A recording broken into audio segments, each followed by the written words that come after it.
For to us a child is born, to us a son is given, and the government will be on his shoulder, and he will be called Wonderful Counselor, Mighty God, Everlasting Father, Prince of Peace. Of the greatest of his government, and peace there will be no end.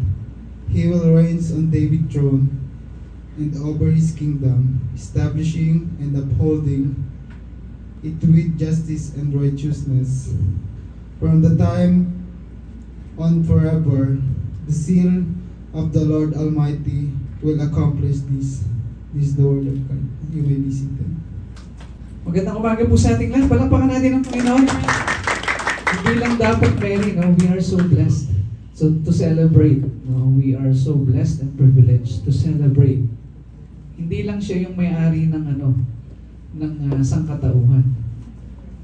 Siya yung may-ari ng buong kalangitan, buong kalawakan, kaila-ilaliman, wala ko tayong maitatago. So, kung sino man po yung taga Bicol, siya po ay taga Bicol. Sa mga nakakakilala, siya po ay taga Bicol.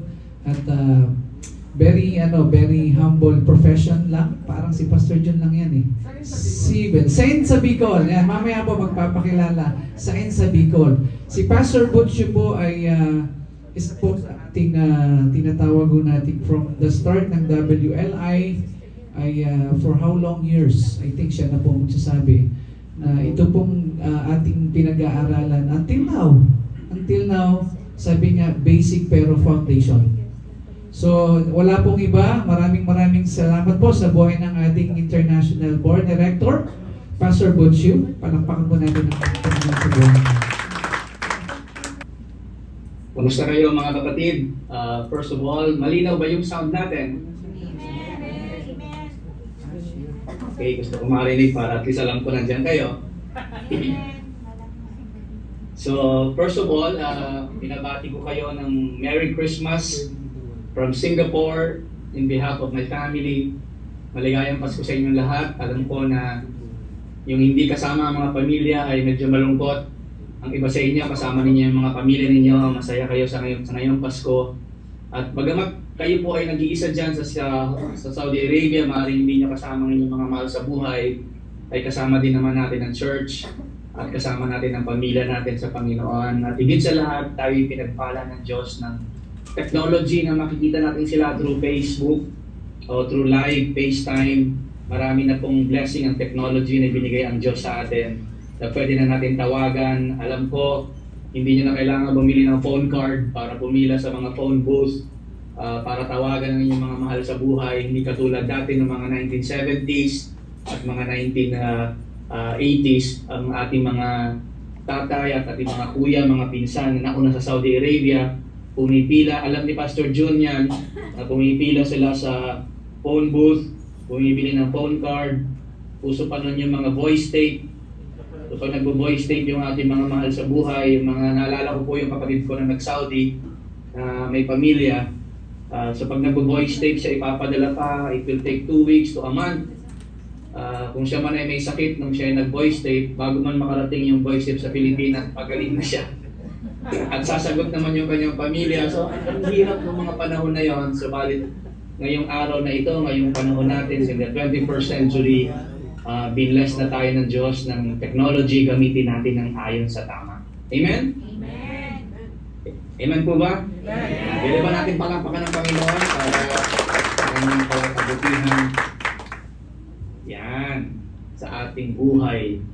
At gamitin natin ang technology ng Zoom at ng live stream para yung mga nasa ibang bansa ay maka-attend at makasama sa ating mga gathering kagaya po nito. So it's my privilege and my honor to celebrate with all of you, my family there in Jeddah. So in behalf of the International Board at ang ating international churches globally, ay bumabati kami sa inyo ng maligayang Pasko at mapayapang bagong taon. Pagpalain tayo ng Diyos ng kalusugan at ng patuloy na masayang pamilya, malakas, matatag na pananampalataya at naglilingkod sa Diyos saan man tayo nandoon sa dako ng mundo. So ngayon pong hapon, hayaan niyo akong magbigay ng mensahe Ang pamagat po ng ating pag-aaral ngayong hapon, if you may allow me, the title of our conversation on God's Word is For to Us, a Child is Born. So ihanda natin ating mga puso sa pakikinig ng salita ng Diyos. I hope kayo po ay napunta na dyan sa sanctuary ng bukas ang inyong mga puso, at kung meron man tayong mga kaibigan, mga naimbita for the first time, ang dalangin ko ay buksan din ninyo ang inyong mga puso sa pakikinig ng salita ng Diyos, at nawa pagpalain kayo ng Panginoon sa mensahe mapapakinggan po natin, at magbigay linaw sa isipan at kalakasan sa ating mga puso, o comfort sa panahon ng ating Christmas ngayon, lalo-lalo na sa situation nyo dyan sa Saudi Arabia na maaaring namimiss niyo ang inyong mga pamilya back home. So ang pamagat po ng ating short sharing this afternoon is For Us, a Child is Born. Napakaganda ng inyong praise and worship. Inawit natin ang mga pamaskong awitin at maging ang mga awitin po na patungkol sa ating Panginoon. At ang binasa natin kanina is our text. Hayaan niyo pong basahin ko muli ang Isaiah chapter 9 verses 6 to 7 from the New International Version. Ang sabi po, For to us a child is born, to us a son is given. So very specific po, hindi lang anak, kundi anak na lalaki. And the government will be on his shoulders, and he will be called Wonderful Counselor. Napakahalaga pong maintindihan natin yan na hindi ho yan, wala hong tama dun sa wonderful. Hindi ho wonderful and then counselor, kundi Wonderful Counselor, isang mahiwaga, isang napakagaling na counselor. He will be called Wonderful Counselor, not just a counselor, but a wonderful counselor, mighty God, everlasting Father, Prince of Peace. Of the greatness of his government and peace, there will be no end. He will reign on David's throne and over his kingdom, establishing and upholding it with justice and righteousness from that time on and forever. The zeal of the Lord Almighty will accomplish it.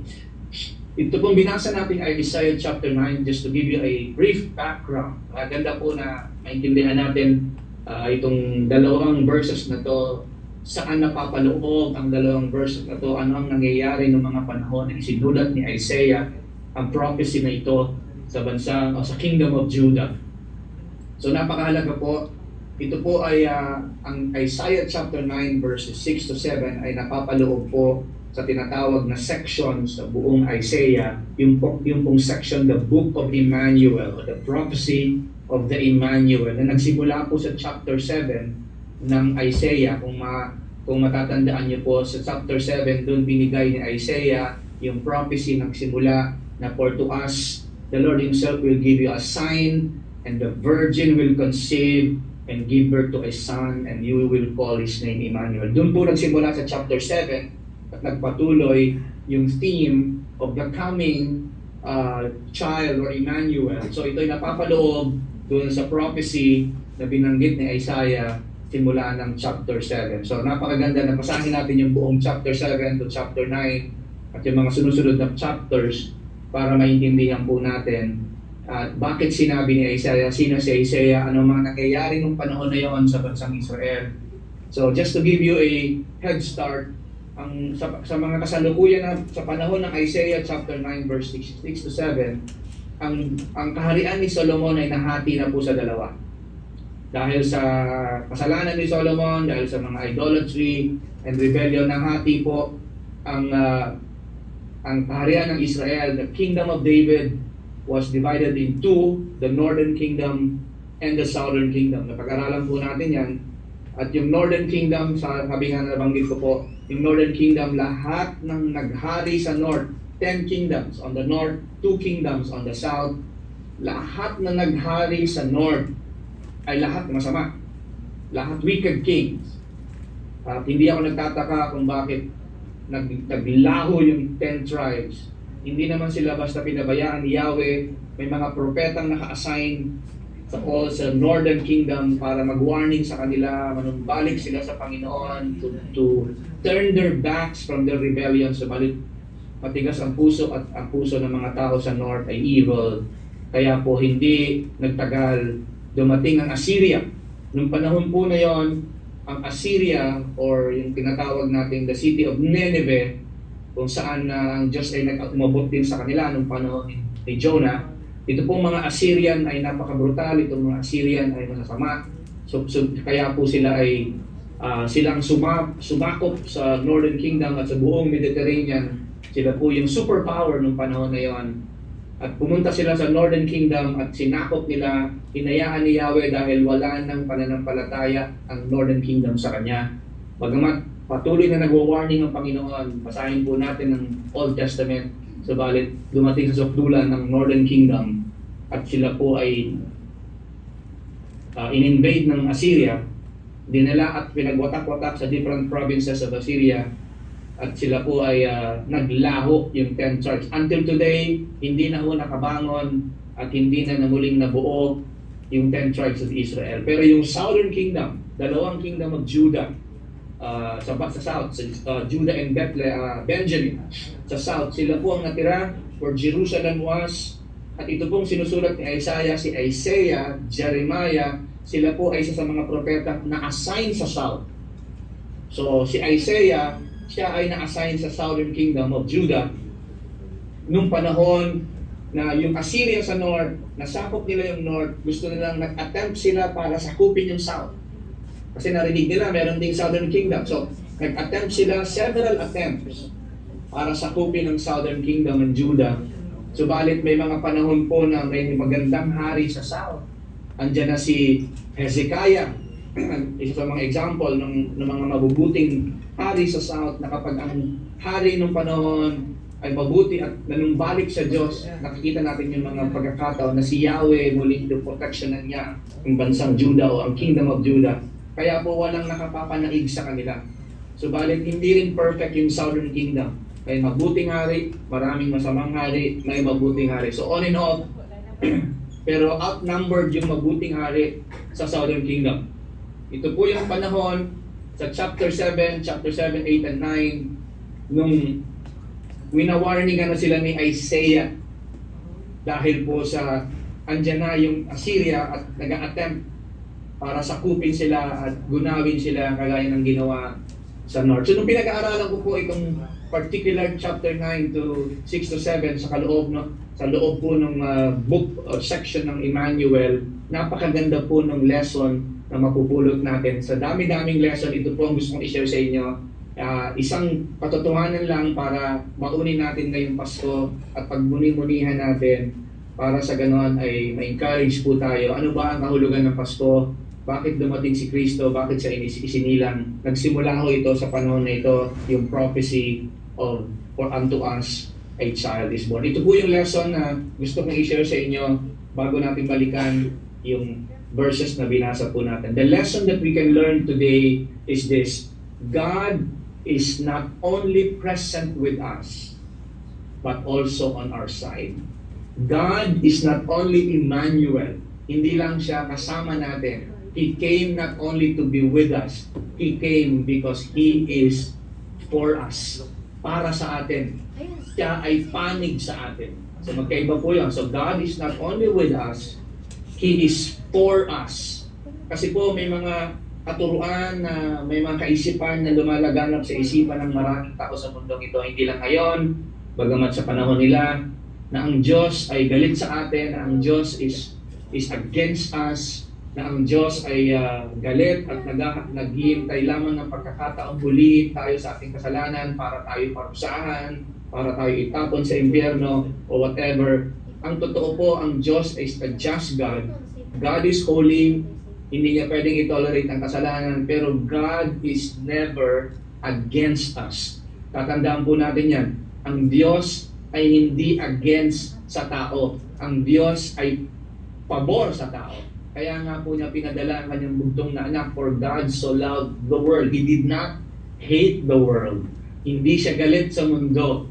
Ang Diyos ay nagmahal sa mundo simula pa ng Garden of Eden. Nung nagkasala si Adan at pinalabas niya si Adan sa garden, hindi dahil galit siya kay Adan, pinalabas niya si Adan sa garden para hindi makakuha ng ng tree of the knowledge of life. Yun ang iniiwasan ng Diyos, kaya niya pinalabas si Adan at si Eva, dahil kapag nahawakan nila yung the tree of life, ay wala na pong katubusan ng tao. So, yung pagpapaalis sa kanila sa garden is actually for our redemption, para muling maligtas at tubusin ang tao. Kaya simula nung Garden of Eden, hindi na tumigil ang Diyos sa pagpadala at pag-reach out para abutin at ibalik muli ang kanyang apple of His eye, the created man after His own image. So God is not only present with us, dahil nangyari na po ito, ang Pasko ay nakaraan na, dumating na ang anak ng Diyos.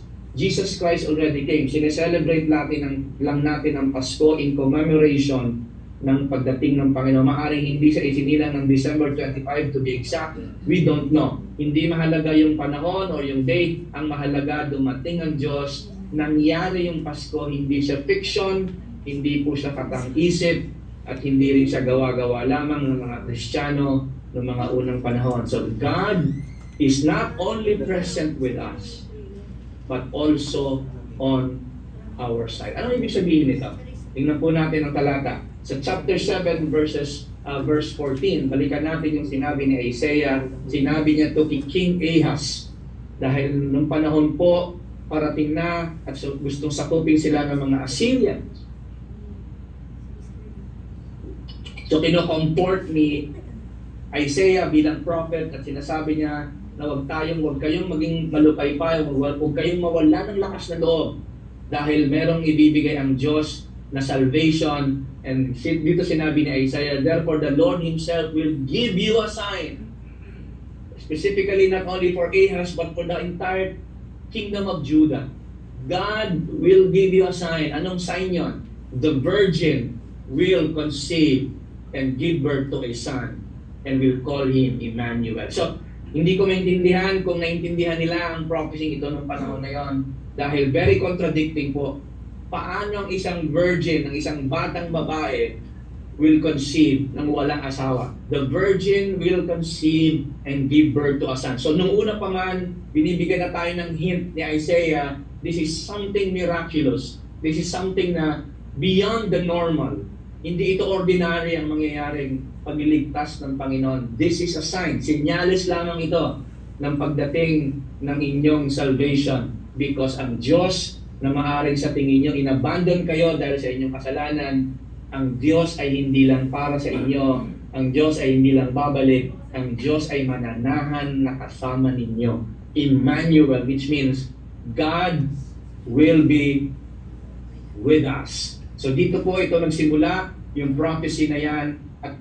At kung titingnan po natin, alam nila na maaaring hindi nila naintindihan ng lubos kung ano yung ibig sabihin ng prophecy ni Isaiah. Dahil nung panahon po na nangyayari ito, meron po isinilang na bata nung panahon na yon, yung anak ng pangalan ay si Maher-shalal Hasbaz. Maaaring iniisip nila, baka ito na yung baby ni Isaiah, baka ito na yung prophecy. Pero hindi po, dahil alam natin sa history, dahil dumating din ang sakdulan na hindi nga nagtagumpay ang Assyria laban sa Judah.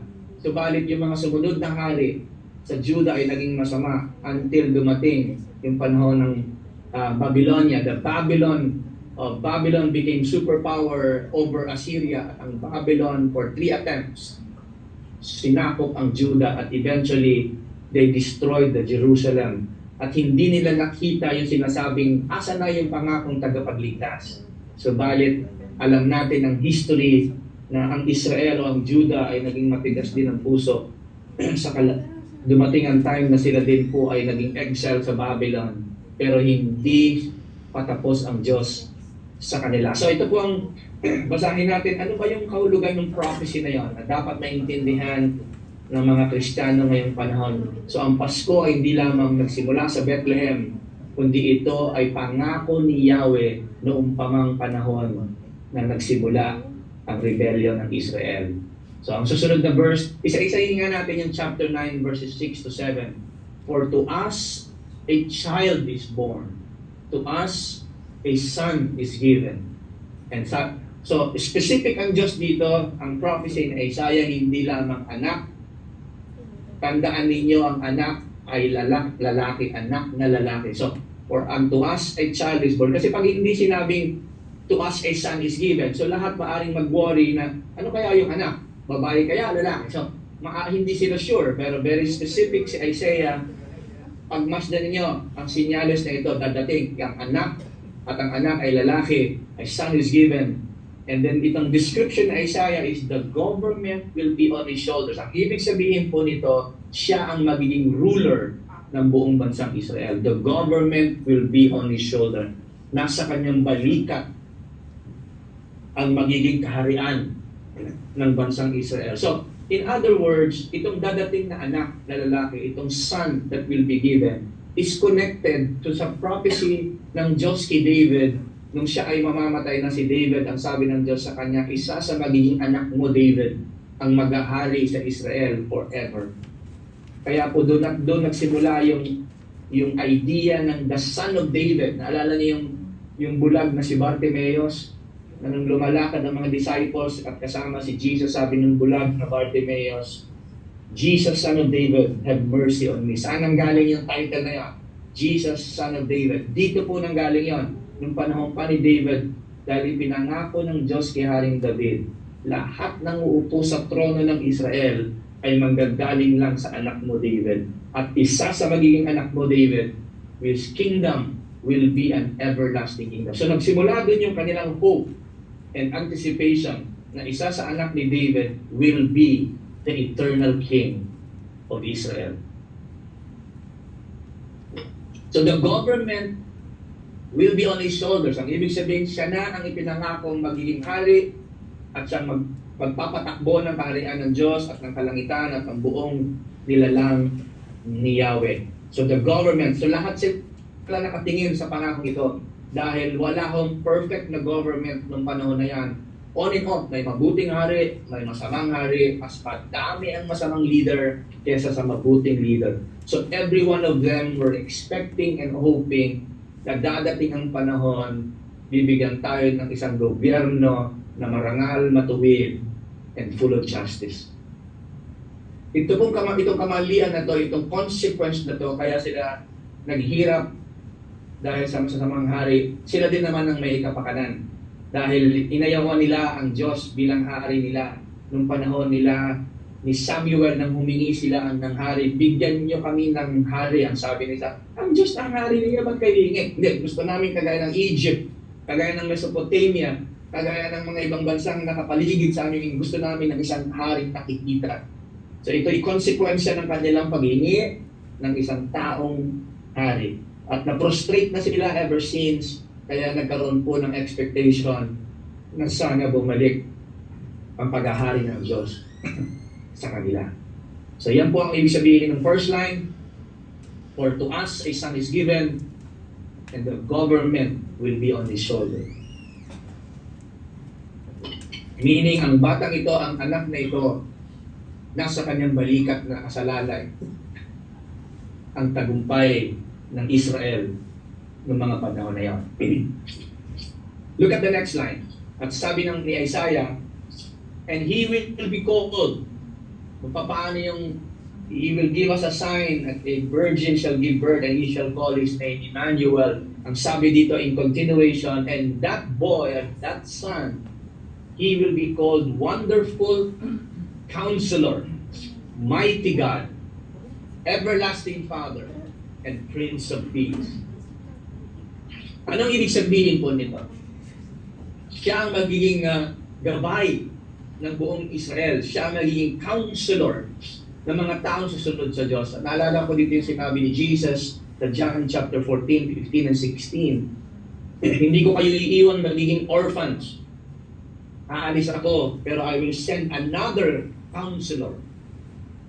Ito yung binabanggit dito na ang sabi ni Jesus, I will send you another comforter. Yung pong salitang another, yun ang key. Pagdadalang ko kayo uli ng isa pang counselor, another comforter. Kung si Jesus is a comforter, si Jesus ay counselor, sino yung another counselor? Alam natin sa turo ng New Testament, na Jesus was talking about the coming Holy Spirit. Pero yung key, yung susi sa pagkakaintindi nun ay yung salitang another. Alam niyo po yung word na another sa Greek. Hindi ibig sabihin another of the same kind, kundi another of a different kind. So, dalawa yun eh. So, hindi po another of a different kind, but another of the same kind. So, yung ginamit na Greek word ni John is another of the same kind. Kasi pwedeng another of a different kind. For example, bibigyan kita ng prutas, bibigyan kita ng apple, bibigyan kita ulit ng another fruit. So, posibleng hindi apple, ang susunod na bibigay ko sa yung fruit ay mango. Parehas yung prutas, pero hindi magkaparehas. Yung isa apple, yung isa mango. Yung sinabi ni Jesus na, I will give you another counselor, bibigyan kita ng apple, at ipapadala ko another apple, parehas na prutas. So, another of the same kind. Meaning, kung si Jesus wonderful counselor, the Holy Spirit is also a wonderful counselor. Which means, siya ang magiging gabay.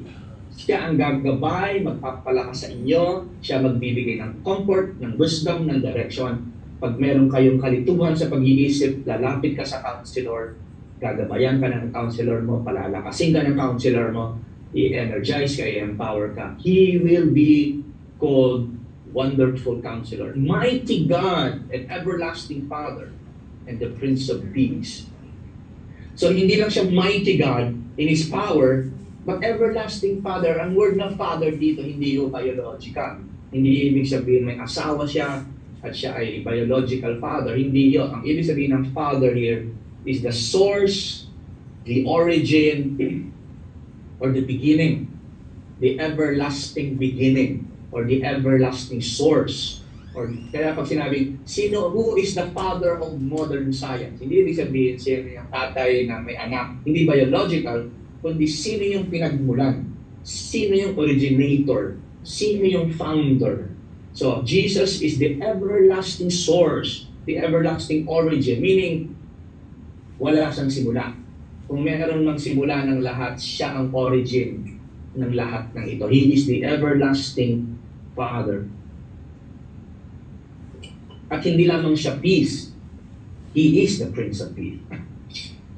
So, napakahalaga na maintindihan natin itong parating na anak at to us a child is born ay hindi ordinaryong tao. Wala pa silang nakitang hari na wonderful counselor. Wala pa silang nakitang hari ng mighty God na powerful in battle. Wala. This is a description of the Messiah, of how different, kakaiba ang parating na tagapagligtas. Kasi yung mga hari na nakita nila at na-experience nila, bagamat magaling, si David nga magaling na eh. Si David nga one of the best na, pero hindi perfect si David.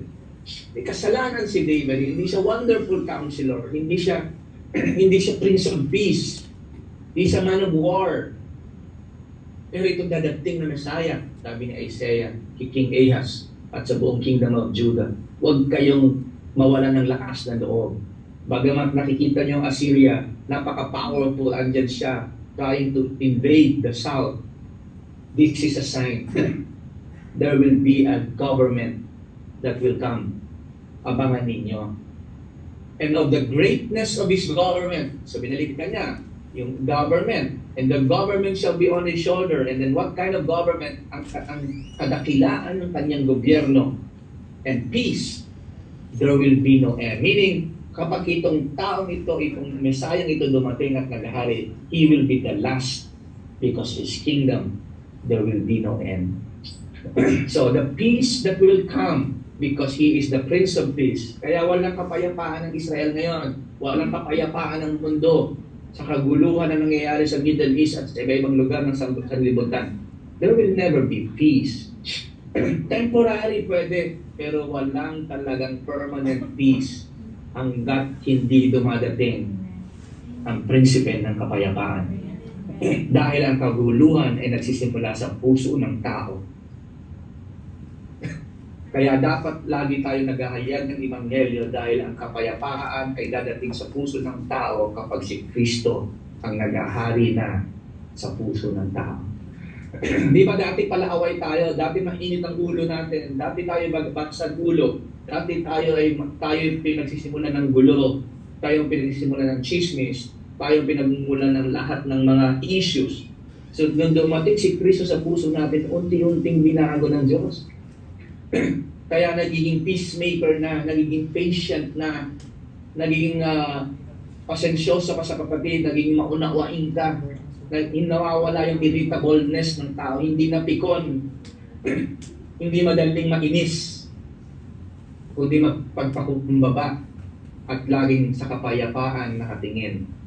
Ito'y bunga ng gobyerno ng Diyos sa atin. Itong, alam naman natin to, fast forward sa panahon natin ngayon, dumating na yung tinuturo ko po sa inyo sa BPI, sa BDO natin, that when Jesus Christ came, the kingdom of God has arrived. Kasi nung ipinanganak yung hari sa Bethlehem, nagsimula na ang kaharian niya. Hindi lang ang public. Hindi lang, ito na tawag niyang soft launching. Di ba pag may soft launching, merong grand opening. Parang nagbukas ka ng restaurant sa Tagaytay. Nagsisimula na yung operation, pero very low profile. Soft launching yon habang may construction pang ginagawa, yung garden, yung backyard, yung mga ilaw. Pero nagsimula na yung restaurant mo. But there will be a grand opening. Kapag tapos na lahat, boom, i-announce sa buong Tagaytay. May parada, may balloon, may noise barrage, o mayroon pong mga streamers and placards at magkakaroon ng mga music and dancing, and it will be a grand opening ng restaurant. Kagaya din ng kaharian ng Diyos. Nung isinilang si Jesus more than 2,000 years ago, the first inaugural Christmas, the kingdom was launched. Kaya ang mensahe ni Jesus nang lumaki siya, repent for the kingdom of God is here. And dito na, yung the government shall be on His shoulder. Dumating na yung pinangako ni Yahweh na government that will be everlasting. At sabi ni Isaiah, looking forward, maaaring hindi niya totoo, lubos na intindihan kung ano ang mangyayari ng panahon. Pero yung prophecy na Isaiah of the greatness of His government, hindi lang basta gobyerno. Alam natin mga Pilipino, tayo ay longing sa isang magaling na gobyerno, hindi lang mga Pilipino, pati iba-ibang lahi, na napakahalaga na mabuti ang gobyerno. Dahil kapag ang gobyerno ay hindi maayos, makatao at makajos, alam natin ang kahihinat na ganito. Pero walang perfect na government sa mundo, kaya itong gobyerno na pinabanggit ni Isaiah will be the perfect government. And the peace, there will be no end. Hindi temporary peace, but everlasting. So, imagine niyo po, libo o daang taon nung binanggit ni Isaiah ito, dumating ang panahon, sinakop sila ng Babylon, dinala sila sa Babylon for 70 years, bumalik sila, namatay na yung mga unang nagpunta sa Babylon, new generation ang bumalik sa Jerusalem, na hindi pa nila nakita ang Jerusalem. Yung iba sa kanila for the first time nakita ang Jerusalem, dahil karamihan ang bumalik, kung hindi lahat ng bumalik from Babylon, ay yung mga generation ay sinilang sa Babylon. So, ang narinig na nila yung mga kwento ng magulang nila about the prophecy that we will return back. Pero lahat ng Hudyo, alam nila ang pangako at prophecy ng darating na Messiah.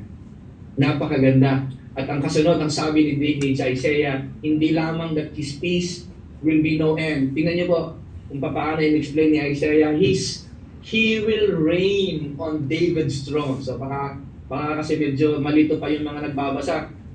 Magkakaiba pa ba yan doon sa prophecy ni God kay David na isa sa magiging anak po ang uupo sa trono ng Israel forever? Tinanggal ni Isaiah yung kanilang yung maaring confusion na sabi ni Isaiah, He will reign on David's throne. So itong binabanggit ng coming Messiah is the same promise to David. He will reign on David's throne, meaning the throne of God in Israel, in Jerusalem. And over His kingdom, ito na, establishing and upholding it with justice and righteousness from that time on and forever. Siya ang pinakahihintay niyong magtatayo ng gobyerno na justice and righteousness. Alam niyo po yung the word na justice or judgment. Karamihan sa atin takot doon kasi pag sinabing justice, patay, lagot ka, di parurusahan ka, o justice. Pero yung word na justice po, hindi ho negative. Yung word na justice is positive. Meaning, itutuwid ng Diyos yung baluktot. Aayusin ng Diyos. Kumbaga, justice means the right, the wrong will be right. Yeah. So, minsan kasi yung word na justice sa panahon natin, takot tayo, di ba, pag umarap ka sa judge, patay din sentence. Laging kaparusahan eh. Ang dadating sa isipan natin, justice, parusa, punishment, sentence yan. Pero yung word na justice dito is, He will right the wrong. Yung ginawa ng kasalanan, itutuwid ng Diyos. Yung ginawang, yung sakit, pagagalingin niya. Yung mga broken, bubuuhin niya. So, the word justice here is in the positive tone, which means God will restore this broken world. So, mawawala na po yung mga corruption, aalisin ng Diyos ang sakit, sickness, pain, and evil in this world because God will restore the broken world. So, upholding it with justice, yes, part of it, siyempre, dahil evil at makasalanan, mawawala yun eh. Pero hindi doon ang focus ng justice. Na ang Diyos hindi may hawak ng latigo at lalatiguhin niya yung mga masasamang tao, yun ang justice. Or finally, magkakaroon na ng justice, papatayin na ng Diyos at palo. Hindi yun ang ibig sabihin ng justice ni God. Ang ibig sabihin ng justice ni God is, halimbawa may bakod kang sira, maayos na. Halimbawa may sakit ka, gagaling ka na. Halimbawa broken, bubuuin na ng Diyos. Yun ang word na justice dito. That He will right the wrong. So yan na itong pinakahihintay ng lahat ng tao, hindi lang ng Israel. Diba minsan may mga frustration tayo na sana maging maayos na lahat, wala na yung galit-galit, wala na yung tampuhan, wala na yung mandurupot, wala na yung... O di ba yung bang ikaw nagsisikap ka na may scam ka pa, yung sweldo mo sa Saudi Arabia naubos dahil niloko ka, may nangloko, o nasira ka sa business, nag-invest ka, scam pala. Yung sometimes you wish na sana wala na itong mga ito na maayos lahat, makakapaglakad ka ng papayapa sa gabi, nang hindi ka nag-worry na yung mga anak mo ay baka ma-hold up. Alam niyo po yan ang minsan worry natin. Sa sarili nating bansa sa Pilipinas, nakakapagtaka na pag umuwi ka, takot ka. Dahil baka madukutan ka, yung cellphone mo ilagay mo sa loob ng bulsa mo, pagdatuhin mo, talian mo, kahit na nga nasa bus ka, pwedeng agawin sa'yo. Yung sana mawala na yung mga ganun ba na imagine yung isang bansa, isang lugar na yung paninda mo hindi mananakaw, yung timbangan hindi kulang. How you wish na maayos. Dadating yung panahon na yon kapag ang government na naghahari na sa mundo ay ang government of the Messiah. Dadating yung panahon na yon in the grand opening of the kingdom of God sa pagbabalik ni Jesus na muli on His second coming. At hindi lang justice ang sabi dito, but righteousness. Katuwiran. From that time on, wala ng evil, wala ng crookedness, and that time on and forever. So Isaiah was talking about the redemption of the whole world. Not only the salvation of man, but the redemption of the whole world. Kaya nga binanggit rin sa Isaiah at sa Jeremiah, yung pagdating na yon ng Diyos, the day of the Lord, yung lamb ay makakaupo ng katabi ang lion na hindi siya nangangambang kainin ng leon. Mawawala yung bangis na dulot ng kasalanan sa creation ng Diyos. So what a wonderful message of hope and salvation, not only for the tribe of Judah, but for all of us. Ang kagandahan po natin ngayong panahon, itong binabasa natin looking back. Nangyari na ito, sila po hindi, nung binabasa nila Isaiah, itong prophecy na to, at ang mga nagbabasa ay nung nandun na po sa Babylon, nababasa nila, nasa exile nila, sila nananalangin pa kay Yahweh, Lord, sana dumating na itong pangako mong ito. Taon ng dumaan, daang taon, tayo po ay blessed dahil hindi tayo nakatingin forward, nakatingin tayo backward, dahil ito ay nangyari na. Isinilang si Jesus, namatay na buhay na magmuli, at ang kaharian ng Diyos ay nilaunch na. Tayo ay looking forward for the grand opening. Na totally, ngayon nararanasan na natin ng konti. Yung kabanalan, kagalingan ni Yahweh, yung katuwiran, pamilya natin na ayos, di ba, may prinsipyo tayong sinusunod. Ang Diyos nagahari na sa puso natin ngayon, bagamat wala pa yung physical kingdom ni God, pero nagahari na sa puso natin being king of our life. Pero dadating ang panahon in the final day when the whole world, sabi nga ni Paul, where every knee shall bow. Lahat ng tuhod, luluhod, ayaw at sa gusto nyo. Because when the King will come, everyone will bow down in honor of the King. Kaya lang, hindi lahat ng nakaluhod ay masaya. Yung iba nakaluhod ng may takot sa kanilang puso dahil hindi nila tinanggap si Jesus. May mga luluhod ng masaya in acknowledgement that indeed Jesus is the Lord. So, kumusta tayo mga kapatid ko lang sa Jeddah at sabi dito? Ang Pasko, itong binabasa natin itong Isaiah 9, chapter 9, verse 6 to 7, ay isang prophecy na ibinigay ni Isaiah sa panahon nang sila'y nawawalan ng lakas ng loob dahil nandiyan na ang Assyria para sakupin sila. 700 years or almost 1,000 years has passed. Thousands of years sa panahon natin ngayon. Itong bagay na ito nangyari na ito in the person of Jesus Christ. Kaya sa Matthew chapter 1, kinote ni Matthew sa kanyang gospel. Bakit niya kinote si Isaiah sa chapter 1 ng Matthew? Dahil ang isinusulat ni Matthew yung gospel para sabihin sa kanyang mga reader, mga kapatid, mga tagapagbasa, itong Jesus na ipapakilala ko sa inyo, siya yung matagal nang sinabi ni Isaiah, "Unto us a child is born, and you shall call his name Emmanuel." So yung God with us is also God for us. Hindi lamang siya God with us, kakampi natin ng Diyos. Hindi siya napunta para parusahan tayo, kundi para tubusin at ibalik ang kaluwalhatian sa tao. So, the lesson that you want to learn and the lesson that you want to take home from this conversation is God is not only present with us, but also on our side. Di ba minsan pag may nagkakagulo na, akala ko ba you're on my side? Pero bakit nung nagkagipitan na,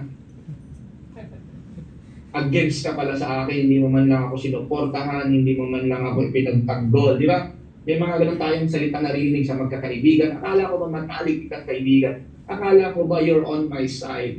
Pero nung dumating na kagipitan, medyo kaguluhan na iniwan mo ako, mga kapatid, linawin lang natin ang maigi, ang Diyos ay hindi lamang kasama natin, but He is on our side. Meaning, ano man ang mangyari, God is for us. Hindi ibig sabihin kinukonsente niya ang kasalanan natin. Alam niyang may kasalanan tayo, but God is for us. He's not against us. He's in favor of you. Katabi mo pa rin ang Diyos. Papanig pa rin sa iyo ang Diyos dahil ibinigay niya ang kanyang bugtong na anak para sa atin. Yan ang ibig sabihin ng Pasko. God is not only with us, He is for us. So I hope that it will resonate in your heart, tatanim sa inyong mga isipan na ang Diyos hindi galit sa inyo. Hindi siya naghihintay na magkasala ka para latiguin ka. Ganyan ang isipan ng maraming tao na ang Diyos ay nakatingin sa langit, sa lupa, naghihintay sino ang mabait, sino ang suwail.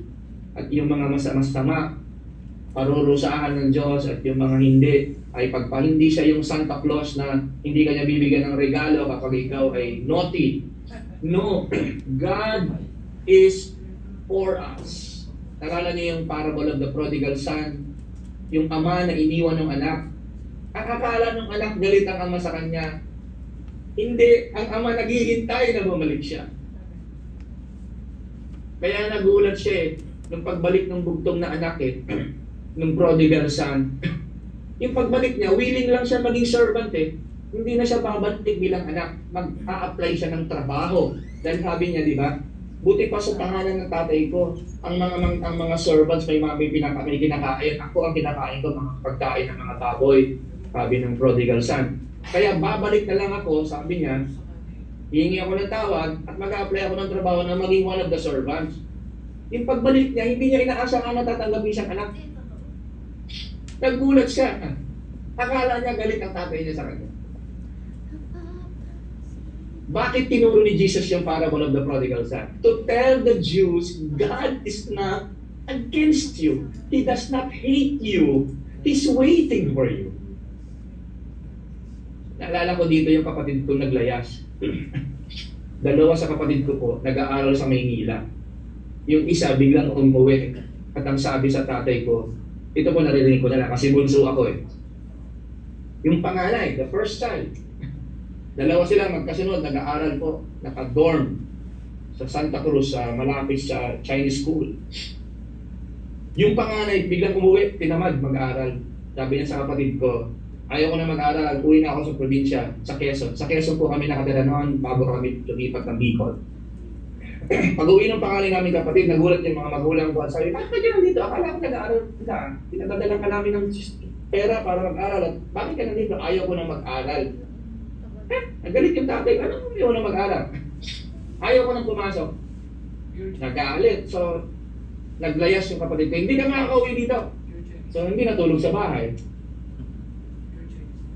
So yung kapatid ko po, nakitulog-tulog sa mga kaibigan, dinadala ng nanay pagkain, nirarasyon lang. Dahil hindi matiis ng mama ko. So, gusto umuwi ng kapatid ko, sasabihin ng mama ko, huwag ka munang umuwi dahil galit ang papa mo. Buwan ng binilang. Kaya alam mo nakauwi yung kapatid ko, alam niyo kung bakit? 1968 or 1969. Kwento na lang ito dahil bata pa po ako noon. Sa mga nakakatandang magulang at kapatid natin dyan po sa Winjeda, sa mga magulang, siguro si Pastor John at mga makakatanda po natin kapatid, alam yung nangyari sa Ruby Tower sa Binondo. Isang condominium sa Binondo po, puro ka-inchikan ng mga nakatira doon ng mga anak na nag-aaral isang condominium.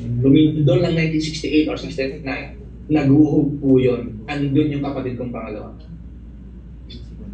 Yung panganay po, silang dalawa nagdo-dorm, may condominium father ko doon. Umuwi yung panganay. Nung hapon na yun umuwi siya, nung kinamadaling araw na yun, gumindol at naguhok. Patay lahat ng tao. Karamihan ay kung may nabuhay man ilan na. Andun po yung pangalawa kong kapatid. Imagine niyo, nung naguho yun, nalaman ng father ko the following day, hindi matanggap, iyak na iyak yung nanay ko. Mama ko, yung father ko hindi nagsasalita dahil purong insek eh. Galit. Naglalaban yung kanyang puso na pagpapasalamat ba siya dahil umuwi yung panganay o galit siya dahil tumigil sa pag-aaral. Buwan ng binilang bago na humipaw yung kanyang galit. At sinabi ng mama ko sa panganay kong kapatid, umuwi ka na, hindi na galit ang papa mo. Kakaiba yung parable of the prodigal son. Alam nung bunsong anak, hindi na siya tatanggapin. Winaldas niya yung buong kayamanan eh. Hiningi niya yung mana niya, buhay pa yung tatay niya. Ibig sabihin niya, hindi ko na mahintay na mamatay kayo tatay, akin na yung kayamanan ko, yung parte ko. Tingin niyo yun? Kahit na anong bait mong tatay, kapag lumapit yung anak mo at sinabing, hindi ko na kayo mahintay na mamatay, pwede ba hatiin na natin yung kayamanan natin? At ang ibig sabihin po nun, properties. Nung panahon na yun, wala pa naman pong dollar na US dollar, wala pa naman pong mga Saudi money or Philippine peso or Canadian dollar, wala eh. Gold and silver. At karamihan ng properties nun ay lupa. So ang ibig sabihin po nun, binenta pa ng tatay yung lupa. At pinaghati-hatian pa, na pwersang ibenta yung kung maaari may field na sinasaka yung pamilya ay kinailangan pang ibenta yung part ng bunso para ibigay sa kanya. Napaka-troublesome yung nangyari dun sa parable of the prodigal son. Kung may bahay man ay binenta man, imagine niyo po yung inconvenience na ginawa ng bunsong anak para magliwaliw lang at sirain ang buhay niya. para maranasan niya to hit the rock bottom. Maubos ang pera, mamasukan sa isang foreign land. Pero dumating sa pang iisip niya, uwi na lang ako. At sa bahay ng papa ko, kahit pagalitan niya ako, mag-a-apply lang akong isang katulong, may marangal na kain at tulugan. Pero nagulat siya because God is not only with us, He is for us. Nung pinikwento ni Jesus yung parable na yon, maraming Hudyo ang hindi makapaniwala, lalo na yung mga religious leaders. Kasi yung mga religious leaders, galit sila sa mga sinners and mga publicans, di ba, tax collectors. Kaya nga, tinuro ni Jesus yung parable na yon dahil nakikikain siya dun sa mga sinners and publicans and tax collectors. Sabi ni Lord, sabi ng mga religious leaders, kung ikaw ang totoong Messiah, at kung talagang rabbi ka, bakit kasama mo yung masasamang tao? Sabi ng Jesus, hindi ba kayo natutuwa na itong mga kapatid niyong bunso ay nagbabali ka na? Yun yung ibig sabihin niya. Kasi ang mga, yung elder brother doon sa parable, yung panganay na kapatid doon, yun yung mga religious leader, yung mga Pharisee na galit. Kaya nung bumalik yung bugtong na anak, yung prodigal son, galit yung panganay, di ba? Bakit ka nagtutroll ng party? Hindi ba yun yung anak mo na nagliwaliw at nagwaldas? Sila yung mga religious leaders Sinasabi ni Jesus, bakit ka nakikipag-party sa mga yan? Dapat sa amin ka makipag-party dahil kami yung mga religious. Sabi ni Jesus, no, hindi nyo naiintindihan. Akala nito mga taong ito, galit ang Diyos sa kanila. But God is not against us. He is for us. Tingnan niyo po yung sinabi ni Paul, dito ako magtatapos. Romans chapter 8. Anong sabi ni San Pablo? What then shall we say in response to these things? Yung ginawang pagtutubos ni God through Jesus Christ. Ang sabi ni Paul, if God is for us, there you go. If God is for us, who can be against us? Imagine niyo yan. Kung kakampi niyo si Jesus at kakampi niyo ang Diyos ng langit at lupa, sino pwedeng tumalo? Yan ang gusto sabihin ni Paul. If God is for us, sa ating mga tao, dahil binigay niya ang kanyang bugtong na anak, hindi siya against us, He's on our side. Hindi against us. Naalala niyo si Elisha? Yung kanyang servant, paglabas sa tent, nakita niya yung mga Assyria nakapaligid sa kanila, libo-libo. Natakot. Ginising niya si Elisha, Master, napapaligiran tayo ng libo-libong mga soldiers. Sabi ni Elisha, hindi. Mas madami tayo sa kanila. Sabi, dalawa lang tayo, hindi. Mas madami tayo dyan. Alam ni Elisha God is not only with us, He is for us. Pinag-pray niya mabuksan ng isipan at mata ng kanyang servant. Nakita ng servant niya that the angelic host is greater na nakapaligid sa kanila. Wow! Sabi ni Paul, if God is for us, who can be against us? He, God, who did not spare His only Son, Jesus, but gave Him up for us. Hindi nga niya ipinagkait ng kanyang anak How will He not also along with Him graciously give us all things? Tama nga naman, naibigay niya na ang bugtong niyang anak. Ano pa ba ang pwedeng hingiin na hindi natin na niya kayang ibigay? Sabi ni Paul. Who will bring any charge against those whom God has chosen? Sino pwedeng humusga sa'yo? Sino pwedeng dumimanda sa'yo? Sino pwedeng mag-condemn sa'yo? Kasi ang chapter 8, nagsimula po yan ang there is therefore now no condemnation to those who are in Christ. Kaya sa bandang huli sabi ni Paul, kung ang Diyos, minahal ka, pinatawad ka, tinanggap ka, and He is for you, then who can charge you? Who can bring any charge to God's chosen? It is God who justifies. Who then is the one who condemns? No one. Kasi ang Diyos lang ang may karapatan mag-condemn. Kasi siya lang ang righteous, ang judge. If the judge does not condemn us by virtue of what Christ has done, kaya ang sagot ni Paul, who then is the one who condemn? No one, wala. Christ Jesus, who died, more than that, who was raised to life, is at the right hand of God and is also what? Interceding for us. There you go. Umakyat si Jesus, umupo sa trono ng Ama. Now He is the King of Kings, reigning in the whole universe. And He is what? Praying for you and for me. Because He is for us. Ang galing, ano po? Look at niya, who shall separate us from the love of Christ? Sabi ni Paul. Kung ganoon, sino makapaghihiwalay sa atin sa pagmamahal ni Kristo sa atin? Shall trouble, kahirapan, hardship, persecution dyan sa Saudi Arabia at sa Middle East, or famine sa Africa, or nakedness, or danger, or sword? Ito bang mga bagay na ito makakapaghiwalay sa atin sa pagmamahal? Eh, namatay na nga si Kristo sa krus. In death, He suffered for us. Nahiwalay ba tayo? Itinakwil ba tayo ng Panginoon dahil sa kahirapan, dahil sa hardship, dahil sa persecution, or dahil sa nakedness, or dahil sa danger and sword na naranasan ni Kristo? No. As it is written, sabi ni Paul, for your sake, we face death all day long. Pati si Pablo nung panahon na yan. We are considered as sheep to be slaughtered. No, in all these things, sabi ni Pablo, sa lahat ng bagay na nangyayari dito, whether you understand it or not, we are not defeated. We are actually more than conquerors through Him who loved us. Paano tayo naging more than conquerors? Because He already won the battle.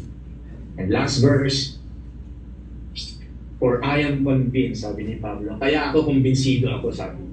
Sana po kumbinsido din kayo ngayon. For I am convinced that neither death, kamatayan man o buhay, neither angels nor demons. Tingnan niyo po life and death, extreme yan. Angels or demons, good and bad, present and future, or any powers, neither height nor depth. Pag sinabing any power, nung panahon po ng Romans, ang power ng Rome, mga Roman soldiers, they will kill you by the sword. Pero sabi ni Paul, nor any powers, neither height nor depth, or anything else in all creation. O ano man sa buong creation ng Diyos. Nothing, I am convinced, sabi ni Paul, nothing will be able to separate us from the love of Christ that is in Christ. The love of God that is in Christ Jesus. Here's your takeaway.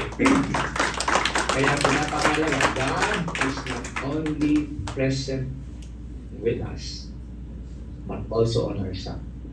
Nakampi natin ang Diyos. Ayan po ang lagi niyang isipin. Kapag kayo po ay dumaraan ng pagsubok, nawalan kayo ng trabaho, bigla kayong napauwi sa Pilipinas, never niyong pag-isipan o maaari magkasakit, nagka-problema o whatever trials and problems, huwag niyong iisipin na galit ang Diyos sa inyo na pinarusahan kayo or God is no longer on our side. Wrong. He already died. Jesus already died for you and me. He rose again for you and me. He ascended to the heavens at the right hand of the Father for you and me, interceding for you. Sa mundong ito, we will have trials, problems, sickness, and pain. Pero hindi forever. Dadating ang panahon that God will put an end to it.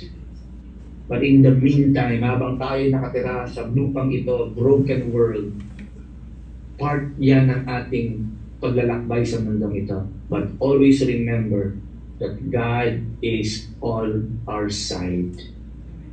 He is on your side. Kakampi mo ang Diyos. Hindi mo kalaban ang Diyos. Kung may botohan, He will vote for you.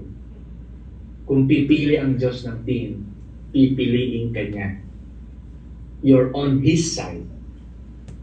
We are on His side. So ito po ang aking challenge sa ating lahat. And pasensya na po kayo, after this, I will have to go. Kasi po ako may pang appointment. So, but before that, here's my challenge sa ating lahat. Ngayon, ano ngayon ito, Pastor Boots? Paano natin i-apply sa buhay natin? Ano ang action point natin ngayong hapon? Ito po, ang gusto ko i-share sa inyo as we close. If God is for you, ang challenge po is choose Him. God is for you. Piliin mo siya. Bagamat ang Diyos is for us, He is waiting for you to choose Him. Piliin mo siya, kapatid. If your first time in Wing Jeddah, maaaring panauhin po kayo, dumalo kayo, or guest kayo sa gawain ngayong umaga. Or maaaring matagal na kayo umaattend ng Wing Jeddah.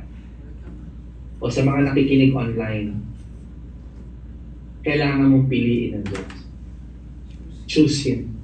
So this Christmas, my prayer, my challenge for you is, if you're gonna make a choice, Sa lupang ito, ang pinakamahalagang choices is to choose God in your life. Let me close with this. December 24, nung tinanggap ko si Kristo sa puso ko. Nasa Bicol na po kami nung panahon na yun. Umuwi yung kapatid ko galing Manila. May dalang Bible na maliit. Tinanong ko siya, ate, ano yan? Sabi niya, Boots, umaattend na ako ng church. Sabi ko, ano ibig mo sabihin? So, sinare niya sa akin yung kanyang journey. Tinanggap ko si Kristo sa puso ko bilang Lord and Savior. Hindi ko po maintindihan. Dahil ako po sa Kristan eh. Ano ibig sabihin mo tinanggap mo si Kristo? Sumisimba naman ako. Naglilingkod ako sa church. Sabi ko. Sabi niya sa akin, anak, kapatid, at sabi ng ate ko sa akin, hindi ganon. Maaaring kilala mo siya sa isip lang, pero hindi sa puso. So sabi na rin kwento, kinanto ng kapatid ko sa akin yung gospel, tanggapin mo siya, Boots, sabi niya sa akin. Sabi ko, tinatanggap ko naman si Lord eh. Iba yun, kailangan sabihin mo. So sabi ko, paano ko gagawin? Eh dahil yung kapatid ko po, first time niya, hindi siya marunong hindi niya alam mo pa paano gagawin. Sabi niya, basta manalangin ka. Sabi ko, ano ba? Basta manalangin ka on your own. Kasi first, bago lang siya Christian eh. So natatandaan ko po, December 24, 1984. Noong ako ay lumuhod sa loob ng kwarto ko. Bago po mag-Noche Buena. Bago mag-alas 12 ng 24 ng December. Nanalangin ako sa Lord. Sabi ko, Panginoon, nung panahon na isinilang ka, there was no room for you in the inn. Sabi ng gospel, walang nagpatuloy. Sabi ko, I can still remember. Sabi ko, Panginoon, here's my heart. Make this as your manger. May you be born again in my heart. Little did I realize, ako yung isinilang na magulit, hindi siya. But I opened my heart and say, Lord, here's my heart. Use this as a manger. May you be born in my heart this Christmas. Hindi ko naintindihan, after sa minute, ako po yung nag-grow na sa Lord sa faith. Naintindihan, sa halip na si Jesus ang naisinilang, ako yung isinilang na magbigay. That was December 24, 1984. Awa ng Diyos, by His grace, ako po yung nagpapatuloy na naglilingkod, nagbabasa, lumalago, patuloy na pinipili ang Diyos. Kung dadating sa pagkakataon na mamimili tayo, piliin natin ang Diyos. Because God is for us. And He chose us. Bow your heads before the Lord as we pray. Aming Diyos at aming Ama, maraming salamat sa opportunity to inspire and share your words sa mga kapatid ko dyan sa Jeddah. Father God, I pray na magsalita mo'y mangusap sa kanila. Panginoon, hindi ko po alam ang mga katayuan nila sa buhay, anong kanilang mga hinaharap, problema at pagsubok, o anumang kabigatan ng puso at problema ang kanilang pinagdaraanan. Father God, I pray na ang mensahe ng Pasko ang magbigay ng hamon sa kanila na manumbalik sa iyo, piliin ka because you are not only with us, Father God, you are for us. Pinatunayan mo na ito nung ibinigay mo ang iyong bugtong na anak